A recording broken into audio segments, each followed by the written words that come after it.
I saw you filling a cartridge converter and something you did to take air pressure out of it. What was that? So I've done this in a variety of videos. I don't know if I've ever actually really done it kind of explicitly on its own, but I'll explain it right now. So I have this bottle of ink and I have a pen right here. This is my Karas Customs Fountain K that I threw across the parking lot and drove over with my car. And this is the first time I've actually filled it since then. So you're gonna get to see real time. Oh man, this ink I have, this is several years old at this point, and it does get stuck a little bit. There we go. Okay, so this, it's Pilotaru Shizuku Konpeki, and I'm actually getting low on it. So I think I can still get a good filling though. So this is a cartridge converter pen, and I have my converter right here. So basically, when you fill a cartridge converter pen, or really pretty much any pen, you're gonna have your pen that is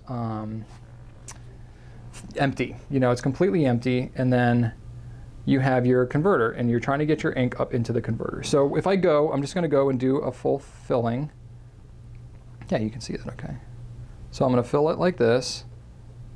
I actually had a little bit of ink in the grip section already, but you can see there's some air in the top here, right? So that's fine, it doesn't really do anything. It's really not a pressure thing. I mean, essentially a fountain pen is nothing but a controlled leak in the first place, because you have air that's coming into the filler hole in the back that is, you know, allowing the ink to properly flow out through capillary action through the feed and the nib. So it's just an air-ink interchange that's happening. So the pressure is actually always equalized. That's the whole point and stuff behind the design of the fountain pen and the way that the air interchanges with the ink. It actually is equally pressured. If you have an unequal pressure, you're gonna have a leakage.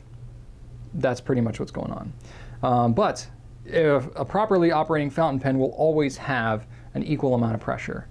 What's going on during the filling is when I'm drawing ink up into it, the whole pen is filled with air in the first place. So I don't have the ability to fill it completely with ink because the feed and everything is not filled with ink in the first place. So basically, there's a couple of things you can do. You can just take and expel out the ink again and do another full filling, because now the feed is completely saturated with ink. And if I do a full filling again, I'm going to, for the most part, be able to get a pretty good, okay, so I've still got a little bit at the top there, a little bit of air. If I want to really cap this thing out, all I have to do is expel a little bit of ink out of there and then kind of wipe it off, flip it upside down, and then continue it. This is where it gets a little weird because you have to know which way you're twisting it. Continue to twist it as if I was filling it. So what I'm doing is I'm sucking all of the ink down out of the feed. So I'm going to end up with all of my ink down at the bottom and some air at the top here. And then I'm going to carefully expel the air out. And this is where if you go too fast, you could end up getting some bubbles and stuff that would kind of splatter. You can take a paper towel and you can kind of wrap it around the nib to kind of catch it as you're doing this, or you just kind of be careful. For demonstration purposes, I'm going to show you what I'm doing. So I'm just expelling it out, and it's kind of hard to tell because the ink is, you know, blocking your view. But basically I'm expelling the air out, and it's going to bubble up just a little bit. See, I had some bubbles at the top. And then it's going to get to the point where the ink is going to push all the way up through the feed, and it's just going to start basically wanting to leak out of the pen there. So right now I've got no air bubbles left. That's actual ink that's right there. So I'll just tone it back just a little bit. Now there's no air left in the pen here. This is all ink. The feed is saturated with ink. The chamber here is all filled with ink. And now if I flip it upside down and fill it again, so pulling the piston back again, there's no air left in there, so everything I'm drawing up is just pure ink. So now there's no air bubble in here. It's all ink. I've gotten a maximum filling that I could possibly get, and that's my little trick. So you can do that with a cartridge converter pen. You know, obviously if you have a converter on it, you can do that with a piston filling pen.